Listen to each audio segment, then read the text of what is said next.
Hi! నేను ఎస్ఆర్‌హెచ్‌కి అలానే పంజాబ్‌కి అయితే చాలా ఉత్కంఠమైన మ్యాచ్ జరిగిందండి. నువ్వా నేనంటయితే ఫైట్ గట్టిగా జరిగింది.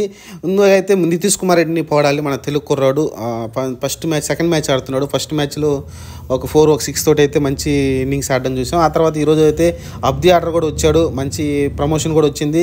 అది కూడా క్రిటికల్ టైంలో వచ్చాడు. చాలా ప్రెజర్ సిచ్యువేషన్‌లో వచ్చాడు. ఎందుకంటే ఆ టైంలో వికెట్లు అయితే హెడ్ కానీ అభిషేక్ శర్మ, మార్కరమ్ అవుట్ అవడం తర్వాత అయితే నితీష్ కుమార్ రావడం చూసాం. ఆ టైంలో వచ్చి 5 సిక్స్‌లు, 4 ఫోర్‌లు తోటి 37 బాలల్లో 64 పరుగులు చేశాడు. ఎందుకంటే పవర్ ప్లేలో కూడా అతను వచ్చాడు కానీ స్కోర్ అయితే రన్ చేయలేకపోయాడు. చాలా జాగ్రత్తగా ఆడాడు. పిచ్ కండిషన్ స్వింగ్ అవుతుంది. ఒక పక్కన రబాడా లేక ఒక పక్కన హర్షదీప్ చాలా టైట్గా అయితే బౌలింగ్ చేస్తున్నారు. ఫస్ట్ 2 ఓవర్లు అయితే అస్సలు అల్లాడించారు అనుకోవచ్చు. ఒకటైతే రివ్యూ తీసుకోలేదు, హెడ్ అవుట్ అయినా సరే వాళ్ళైతే కీపర్ క్యాచ్ వెళ్ళింది. ఆ తర్వాత హెడ్ అవుట్ అయ్యాడు.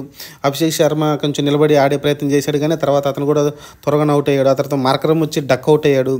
ఆ తర్వాత ఇంకా ఇంపాక్ట్ ప్లేయర్గా అయితే రాహుల్ త్రిపాఠిని తీసుకొచ్చారు. కానీ రాహుల్ త్రిపాఠి కూడా తడబడతా ఉన్నాడు. అతను అవుట్ అయ్యాడు.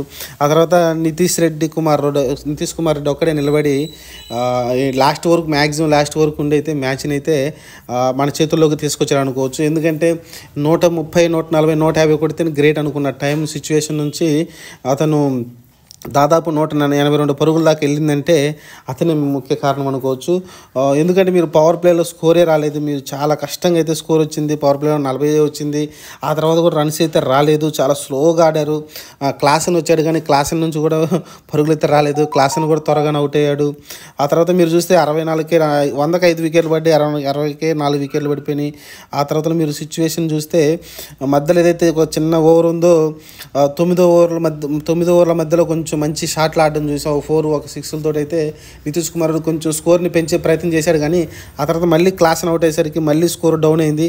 ఆ తర్వాత మళ్ళీ 13 ఓవర్లు 16 ఓవర్ల మధ్యలో అయితే దాదాపు మంచి పార్ట్నర్షిప్ అయితే రావడం చూసాం మనమైతే. ఆ పార్ట్నర్షిప్ వల్లనే ఏదైతే అబ్దుల్ సమద్ అలానే నితీష్ కుమార్ రెడ్డి మధ్యలో వచ్చింది పార్ట్నర్షిప్, ఎక్సలెంట్ పార్ట్నర్షిప్ వచ్చింది. ఒక 50 పార్ట్నర్షిప్ అయితే అక్కడ రావడం చూసాం. అప్పుడే స్కోర్ అయితే ఈజీగా అయితే 150 అయితే దాటించగలిగారు వాళ్ళిద్దరు కలిసి. అబ్దుల్ సమద్ కూడా మంచి నాక్ ఆడడం చూసాం. 5 ఫోర్లతోటి 25 పరుగులు చేశాడు 12 బాల్లోనే. మంచి స్ట్రైక్ రేట్ మెయింటైన్ చేశాడు. అతను కూడా సహకారం అందించాడు అనుకోవచ్చు. 150 కష్టం అనుకున్న టార్గెట్ నుంచి దాదాపు 182 పరుగుల దాకా అయితే వాళ్ళు తీసుకెళ్ళగలిగారు. అలానే షాబాజ్ అహ్మద్ కూడా లాస్ట్లో వచ్చి మంచిగా ఆడడం చూసాం. ఇది ఓవరాల్గా అయితే నితీష్ కుమార్ రెడ్డి మ్యాచ్ అనుకోవచ్చు. అతను వల్లనే మ్యాచ్ని అయితే గెలిచారు కూడా అనుకోవచ్చు. లాస్ట్లో వచ్చి ఉనద్కట్ ఏదైతే 6 కొట్టాడో అది కూడా మ్యాచ్ని సేవ్ చేసింది అనుకోవచ్చు. ఎందుకంటే మనం గెలిచింది 2 పరుగుల తేడాతోటే. 2 పరుగుల తేడా అంటే చాలా లీనియర్ కాబట్టి ఆల్మోస్ట్ లాస్ట్లో ఎస్ఆర్హెచ్ గెలుస్తుంది అనుకున్నారు. లాస్ట్ 2-3 ఓవర్లు చూస్తే ఎస్ఆర్హెచ్ ఈజీ గెలుస్తుంది అనుకున్నాం. కానీ ఆ టైంలో వాళ్ళ శశాంక్ వచ్చేసి విజృంభించి ఉనద్కట్ని అయితే లాస్ట్ ఓవర్లో 26 పరుగులు దాకా కొట్టడం చూసాం. 29 కావాలి లాస్ట్ ఓవర్కి. చాలా ఈజీగా గెలుస్తుంది అనుకున్నాం. 2 బాళ్ళు డాట్లు వేస్తే సరిపోద్ది అనుకున్నాం. లేకుంటే 1-2 సింగిల్ వేస్తే సరిపోద్ది అనుకున్నాం. కానీ ఆ టైంలో అతను వైడ్లు వేయడము, ఆ తర్వాత ఫుల్ టాస్ బాల్స్ వేయడము, అతనైతే శశాంక్ అయితే ఈజీగా అయితే కొట్టడానికి అయితే ఛాన్స్ ఇచ్చాడు. అతను దాదాపు 25 బాలల్లోనే 46 పరుగులు చేయడం చూసాం. శశాంక్ తోడుగా జితేష్ శర్మ కూడా తోడు నిలబడి అతను కూడా మంచి పరుగులు అయితే చేయడం చూసాం. ఇది ఓవరాల్గా ఇంకా అశ్వత్ శర్మ కూడా మంచిగా ఆడడం చూసాం. అతను కూడా 2 సిక్స్లు 3 ఫోర్లతో అయితే దాదాపు 220 స్ట్రైక్ కూడా ఆడి చూశారు. ఈ లాస్ట్లో శశాంక్ అశ్వత్ శర్మ అయితే భయపెట్టారనుకోవచ్చు. కాసేపు అయితే మ్యాచ్ని వాళ్ళ చేతిలోకి తీసుకున్నారు. అయినప్పటికీ టార్గెట్ పర్ ఓవర్కి 14 పరుగులు 15 పరుగులు కావాల్సి ఉంది. లాస్ట్కి వచ్చేసరికి లాస్ట్ 2 ఓవర్లో దాదాపు 19 పరుగులు కావాలి ఒక్కొక్క ఓవర్కి.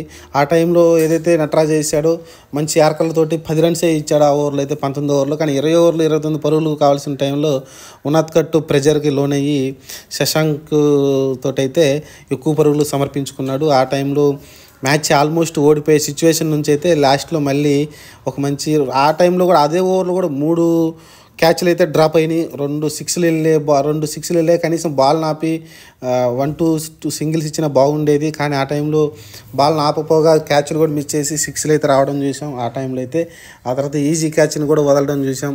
ఓవరాల్గా అయితే 3 క్యాచ్లు డ్రాప్ కావడం అన్నీ కూడా ఇంకా అనుకూలంగా అనిపించింది పంజాబ్కి అయితే.